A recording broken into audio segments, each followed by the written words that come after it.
Hello and welcome to Dam and Museums 2022. It's great to see so many of you online at this event today. Thank you for joining us. Without further ado, I'd like to introduce the event chair, David Lipsey.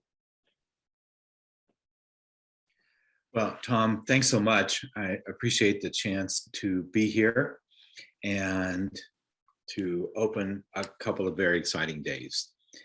Good morning and good afternoon and good evening.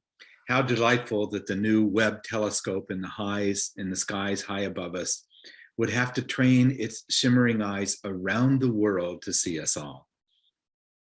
As with our gathering last year, we do circle the globe with this message of welcome to the Henry Stewart Conference on Dam Museums. And we extend our welcome to tomorrow's Heritage Collections Management meeting.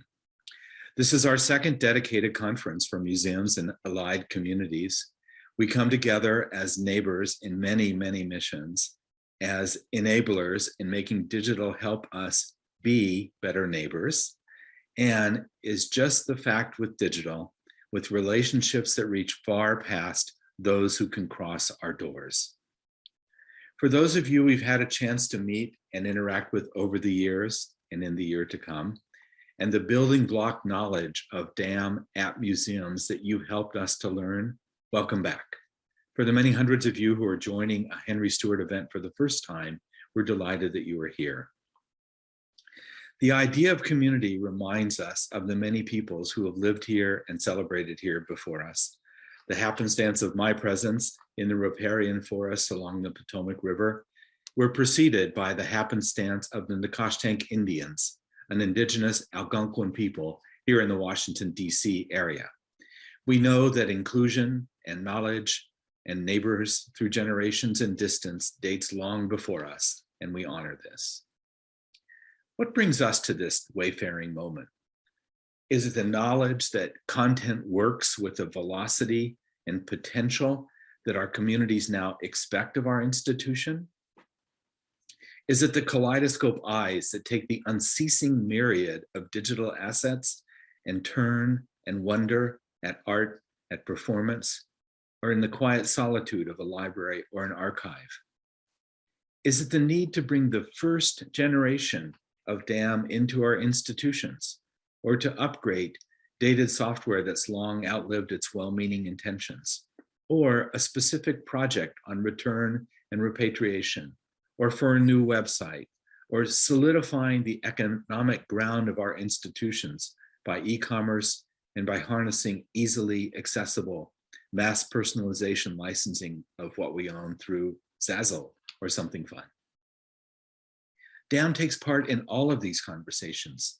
DAM, in fact, often provokes them. DAM is restless, it's a kinetic, and sometimes it's an uneasy application. How many of us have seen well-meaning IT professionals and colleagues, sometimes desperately, try to pigeonhole DAM into a library or something that stores pictures for collections management and marketing?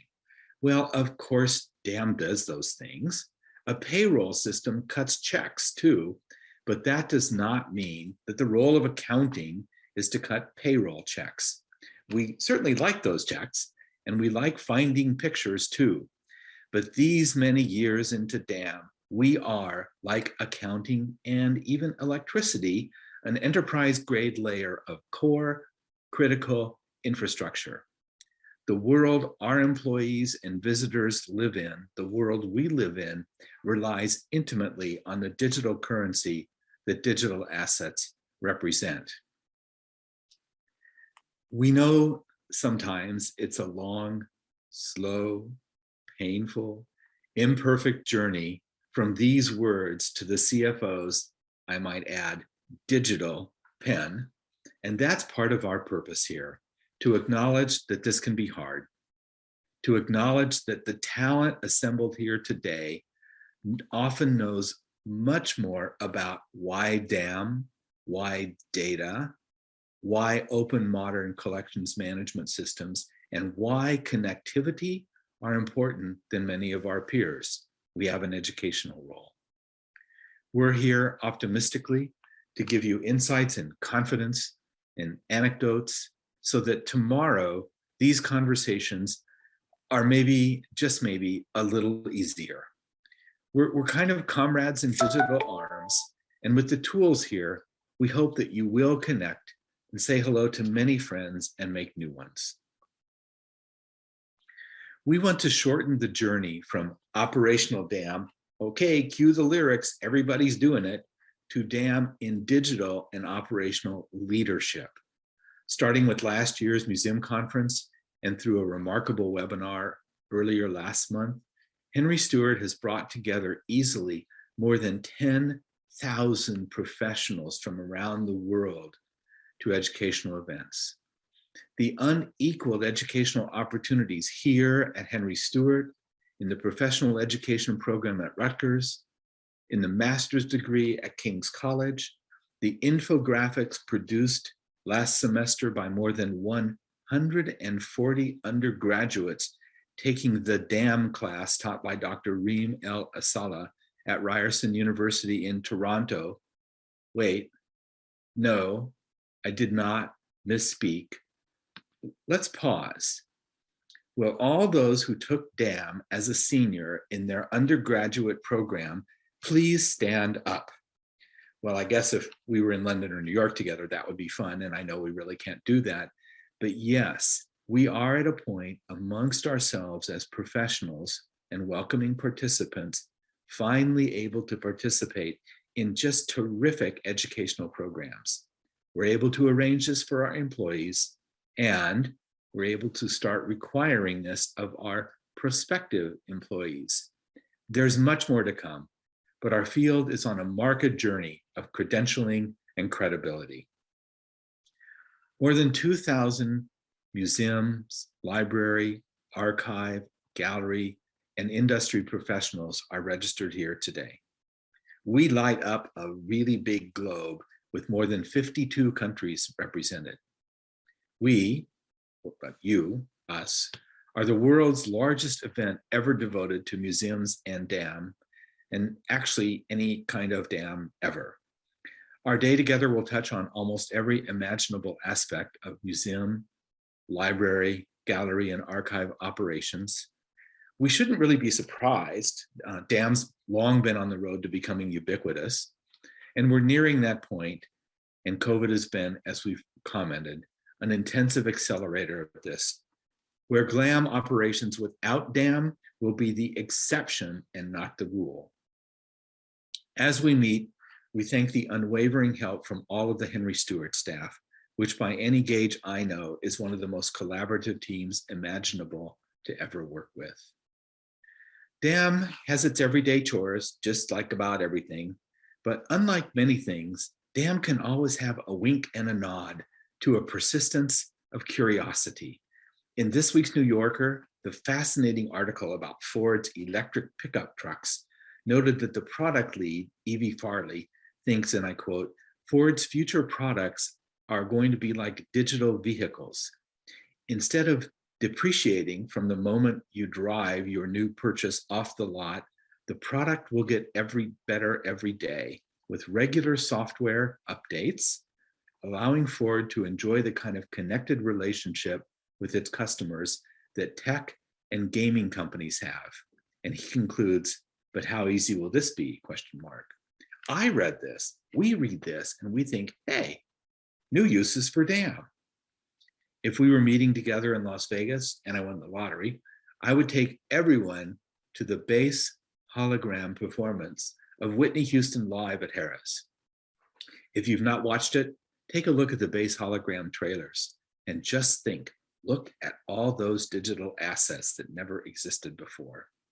Curiosity and community, inclusivity and interconnectivity, words for our mantle as we remember the doors never close on the Digital Museum. The tickets are available worldwide. Let's join these arcs of exploration as we open the doors for our conference today and the open doors of the museum and the digital discourse that never stops. And I welcome you to DAM and Museums 2022. As we get started, a few notes. We thank, of course, our sponsors for the event, They're the ones who are lucky enough to get to work on DAM and professional services all day, every day. Visit them throughout the conference via the exhibition tab to find out more. During our sessions, we encourage you to chat with fellow attendees and of course, make the most of our expert lineup by submitting your questions using the Q&A panel on the right-hand side of the screen. You can also use the chat tab to get the conversation going and navigate to the lounge tab where you can participate in real-time networking with industry peers. If at any point during the event you need assistance from the Henry Stewart team, please use the chat box, which is living down in its normal spot on the bottom right-hand side of the screen. Finally, we are delighted plus for the return of Henry Stewart's in-person events for DAM and creative operations communities in London and New York, with the safety of attendees, speakers, and sponsors as our first priority. Registrations are open, so save your spot, take advantage of early bird offers available for a limited time only. We are so excited to raise a glass in person with you very, very soon. And now, on with the show. I'm delighted to introduce our keynote speaker, Martha Diaz from the Universal Hip Hop Museum, as she takes us through preserving the history of local and global hip hop culture, rich digital assets of the past, present, and future. Martha, it's been so nice working with you on your presentation and in the other opportunities we've had to meet. I welcome you, and now over to you.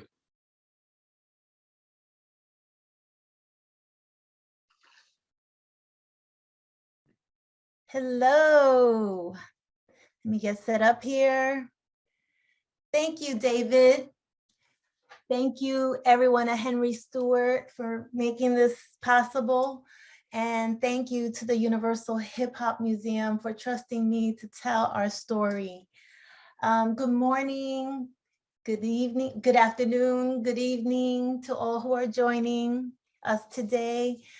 I'm a little nervous. This is my first presentation on digital asset management. Oh my God, this is incredible. I love this. Thank you, thank you. Before I begin, I want to acknowledge that I am presenting from the ancestral land of the Lenape people, the original inhabitants of Manhattan, New York. Thank you to them for allowing me to be on this sacred land. This morning, I'll be speaking about preserving the history of local and global hip hop culture and the challenges of developing from a startup from scratch to what has become an iconic world's first museum of its kind in the Bronx. We'll learn more about the archives, collection, and everything associated with preserving cultural history within the Universal Hip Hop Museum, as well as some practical challenges that we're facing. And we'll hear the strategic direction of the Universal Hip Hop Museum and its plans to leverage these opportunities. By no means is this an exhaustive, detailed presentation. It is only a snapshot of the development that's going on. We have so much going on, and I hope that in the future you will welcome us again so that we could share more. Let me begin here. So I'll start with a little background history. This year I celebrate 30 years of experience working in the hip hop entertainment industry, the public art and education sector, and in academia. I began as a media producer at Yo MTV Raps, and that led me into community organizing. I know that's strange transition, but I was disappointed, disillusioned with the entertainment industry, and I wanted to make an impact and change the narrative that I was hearing that wasn't so positive.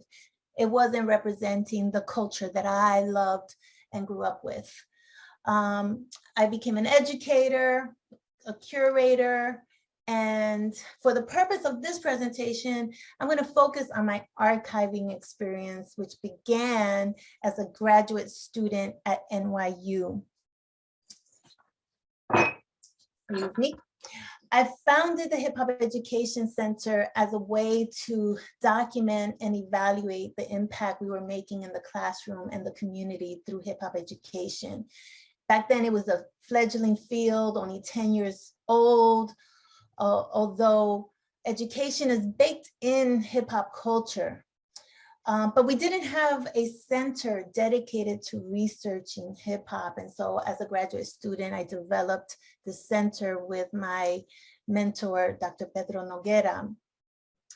But it was thanks to Professor Mona Jimenez that I was introduced to archiving at 40 years old. My independent study turned into a fourth career and a passion to preserve hip hop history on a deeper, more technical level. I've been fortunate to work with an amazing group of institutions and companies to get the training and experience that led me to my current position as the chair of Archives, Curatorial and Educational Affairs at the Universal Hip Hop Museum. I just want you to notice, like, I really had hands-on experience, and this was just 5 years ago, and we were just still transferring information from record books into a spreadsheet. This was happening back then. So right now, I want to share with you a quick reel introducing the museum.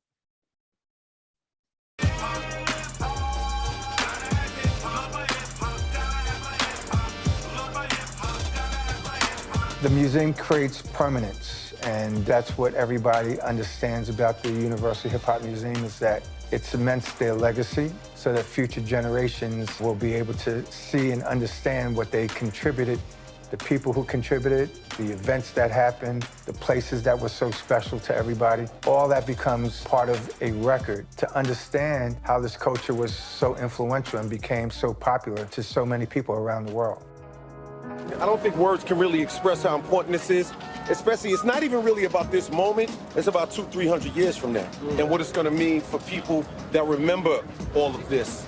Because obviously, even though it's been around a long time, hip hop is still relatively young. This is our history. This is something that lays the groundwork for future generations, so the narrative is right. It's beautiful. This is history. We're in the Bronx, New York.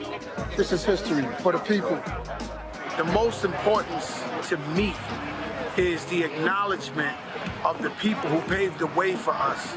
Blood, sweat, and tears and pain, uplifting hip-hop, uplifting our community, our culture. And a lot of those guys are unsung heroes that never get celebrated. That's what this is about to me. As long as hip-hop is around, the museum will serve as a curator and an educational overseer, making sure that the kids have access to this culture through our collections, through our artifacts, through our storytelling, and through our programming that will be produced inside the museum and outside of the museum as we share curriculums.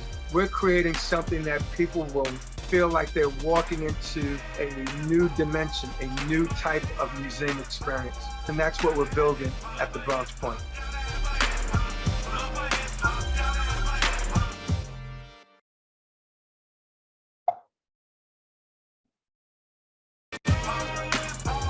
Oops. So, yay for hip hop. We are doing it. This is, every time I see that reel, I get so excited because, I am part of this amazing group of people that have come together to work on this vision to help bring together Rocky's mission and vision so that we could all preserve hip hop culture. This has been a 10-year journey, and the museum is planning to open in 2024. Rocky has gathered a team of professionals who have contributed and shaped hip hop culture. We all have the common goal of preserving hip hop's past, present, and future history. We want to tell our story. We want to tell new stories. We want to tell diverse stories. And our curators and advisors, you know what? They're the hip hop architects. They're the innovators. They're the leaders. This museum was created for the people, by the people. And the reason we're doing this is because we are the children of the civil rights era.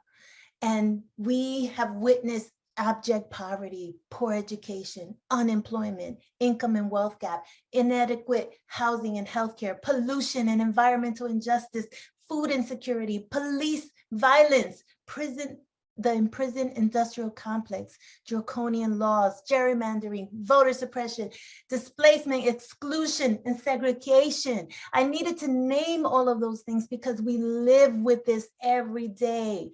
And this racial and systemic inequality is leaving Black and brown people with less education, less wealth, poor health, longer jail sentences, and shorter lifespans, setting us up for social and economic disadvantages, all rooted in the legacy of slavery.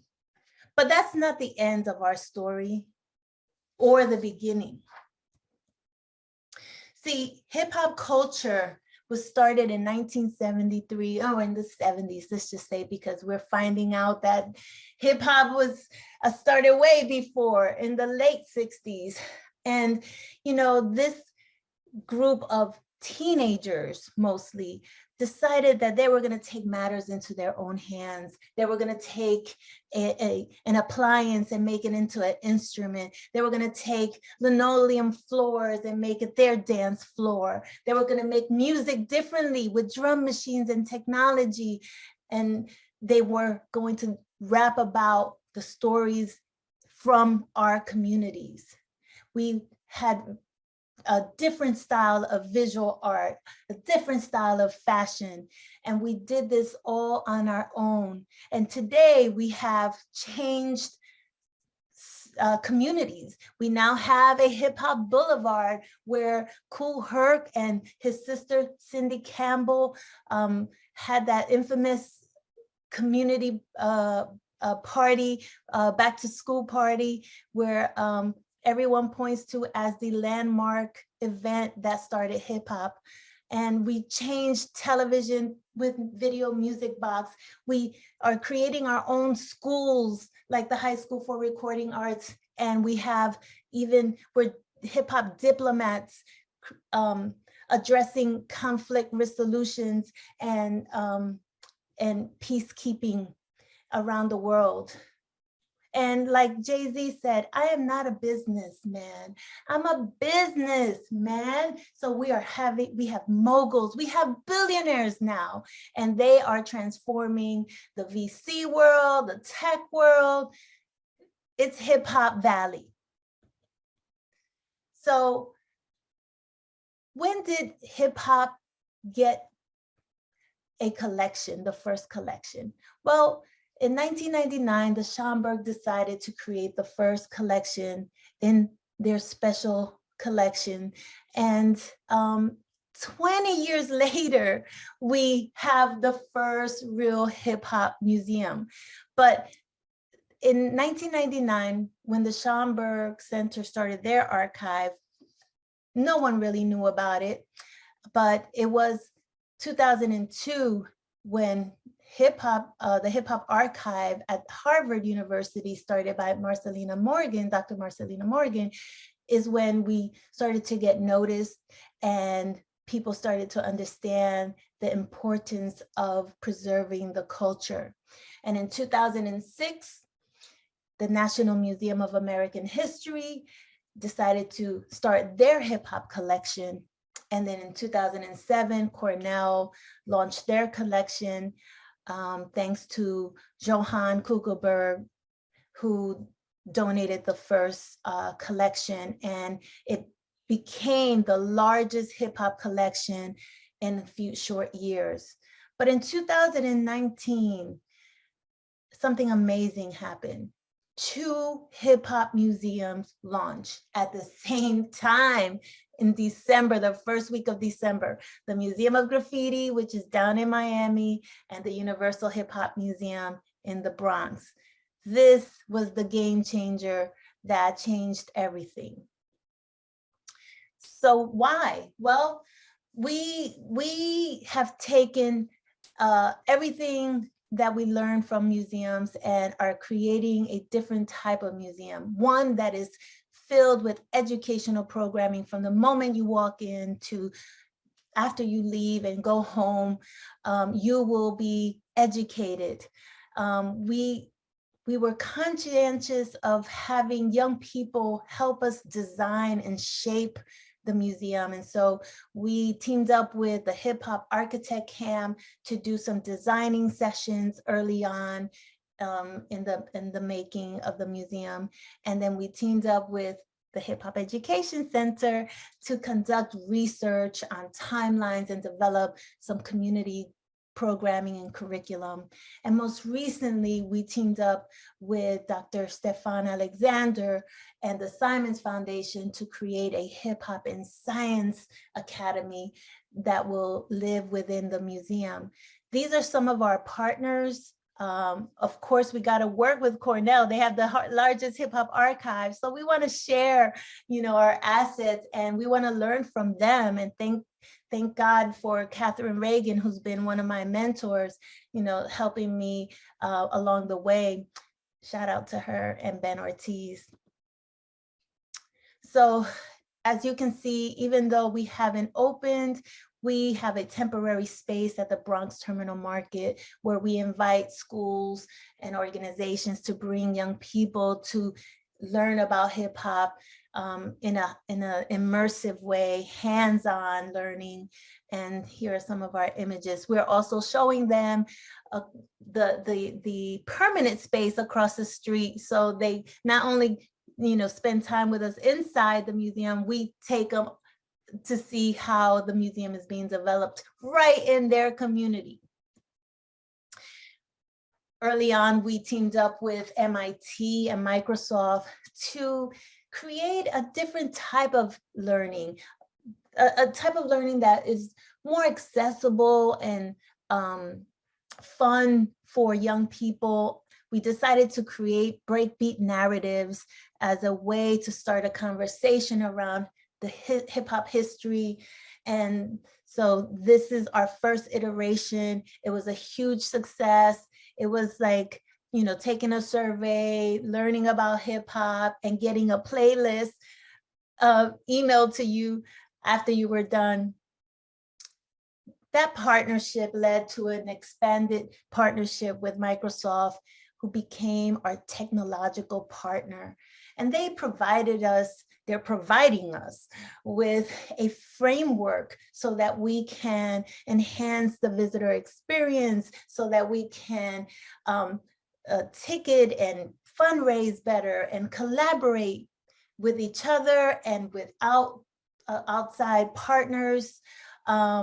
We, of course, most importantly, need the security because cybersecurity is a real challenge.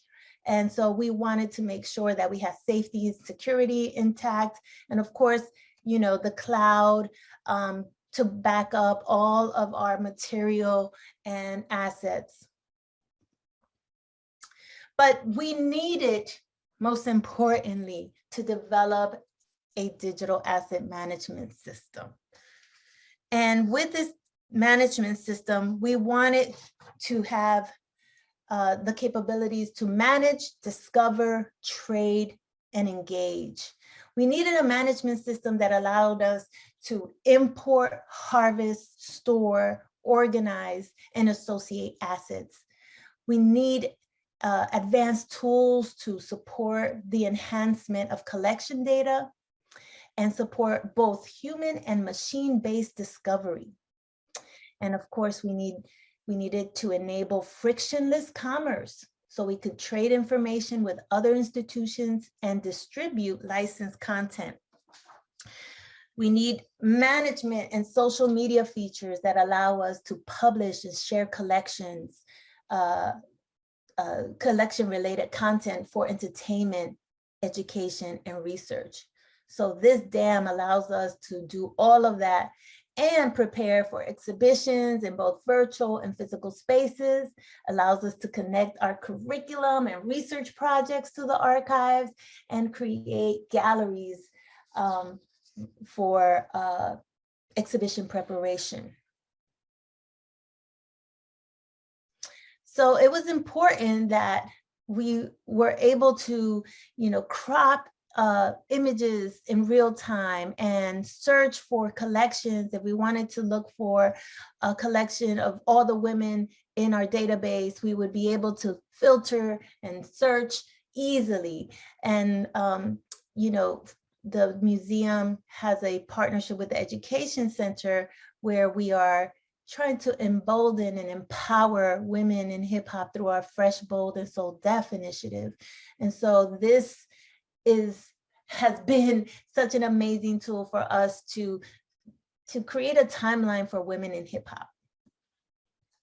So we also have an interesting collection. We have party flyers and cassette tapes, and we have equipment and apparel, and there is Tony Crush with the massive sound system, speakers, and of course we have Slick Rick's Throne on loan. So we have over 2,000 items that we're currently processing, and we're getting donations every day. And so this database digital asset management system has to allow us to be able to include all of this material.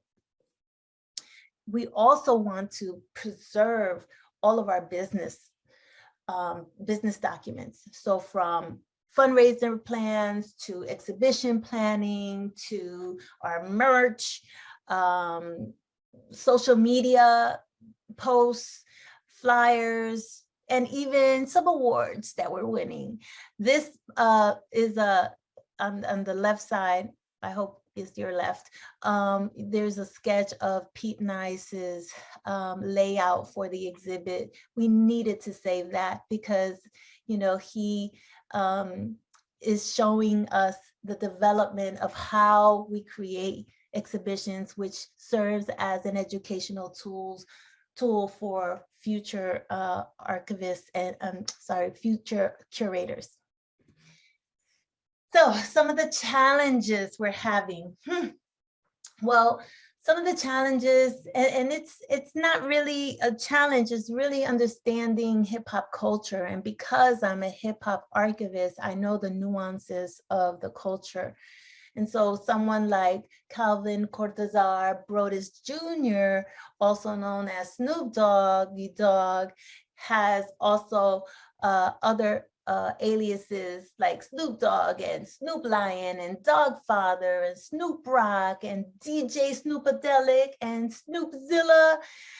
We have to make sure that the categories we create for metadata include all these aliases. And just like he is an MC, he's an entrepreneur, and most hip hop artists usually do more than one element of hip hop. So you can have an artist that is a MC, graffiti artist, DJ, and an educator, or he could be an entrepreneur. So we have to make sure that the metadata categories include the different, not only names, categories of skill sets, eras, demographics. And so we took about 5-6 months developing that metadata schema. We are still updating it as we import more, ingest more assets into the dam, because we're just discovering just new information. The other challenge is copyright. Although we have access to a lot of the material, most of the material cannot be shared. There are some copyright restrictions. and it's really difficult to identify some of the sampling and, mixtapes that are being shared around. There's a lot of copying. And so we have taken our time with even sharing the information with our internal staff, just to make sure that we protect the rights of artists and we make sure that they are properly compensated. In addition to the copyright, we're also looking ahead and preparing for born digital and new media, like AI and virtual VR, virtual reality and gaming technology, which is all new. In the past we had magnetic tapes, and now we have, a video from your phone. So we have to think ahead about how do we preserve this? Like, we haven't gotten this yet, but imagine if we had Tupac's hologram. How do we preserve this? And so we're thinking about this as well. So we're leading the way. There's no shame in telling you that we are the ones that are gathering the people who are in this space. I mentioned, the brief history of the archives. Since then, since 1999, there are now over 50 archives around the world. And so we want to make sure that we create standards that align with what we're creating with the digital asset management system, because we want to share information. We want to help others create their own digital asset management system. And just like OCLC or the WorldCat, library, we want to be able to share hip hop artifacts and archives. We produce a symposium called Documenting History in Your Own Backyard, and it's for the advancement and preservation of hip hop. And so this year we'll have our 3rd edition, thanks to NYU's Moving Image and Archiving and Preservation program. We are able to host it at NYU and the Schomburg. So part of what we're doing here with the museum is training a new workforce. We want to make a dent in the preservation field. I want to read a quote that I found in a recent New York Times op-ed piece. The president of the Ford Foundation, Darrell Walker, succinctly describes the ramification if we don't intervene and do something about the widening inequalities within museums. At stake is not just the work or prestige of a particular institution, but the underpinnings of democracy. How do we, the people, tell our story? Who is included and who is locked out? And how do museums resist reinforcing biases, hierarchies, and inequalities? Well, hip hop's mass appeal and native practice of sampling and remixing offer a great opportunity to confront and address these critical, the critical lack of diversity in the archival, library, and museum profession. We want to do that. We want to train the next generation to take on these roles, and through our Youth Ambassador program, they are learning how to plan events and plan exhibitions, and they're even writing about the museum in their thesis. Oscar Castillo wrote a thesis in his museum studies program at NYU called The Struggle for a Space, Contextualizing Heritage and Placemaking Through Community-Based Museums and Hip Hop. We're working with the CUNY Cultural Corps so that we can get interns, paid interns, to work with us. And we're also working with high school students. We worked with a group of LaGuardia students, high school students, who reviewed our website and gave us recommendations. So we value young people. We give them a space to shape this museum with us. So we're having a global impact. We haven't even launched our museum, and we're already getting requests to do pop-up exhibits. We're getting requests to join the opening of other exhibits around the world. And it has been just an amazing experience to see what archives can do, how it brings community together. When we went to Sweden for the pop-up exhibit during Hip Hop Weekend in November of last year, we had an outdoor exhibition installation, and some of the people in these pictures came out of retirement, and they had to join us because they felt like they had a voice. They were noticed for the first time. They were acknowledged, they were praised. And thanks to the mayor of Malmö, Sweden, we were able to do this, and that just really inspired a whole community. Hip hop preservation is our priority. What can I say? We should be the ones that are here to support filmmakers and researchers. We are here to support our own community. When one of us transitions, we want to be the first ones to post about their history, their legacy.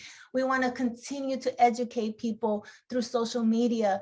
We want to continue to inspire the next generation. And we want to be, a model for that good neighbor museum model that is defined by Monica Montgomery.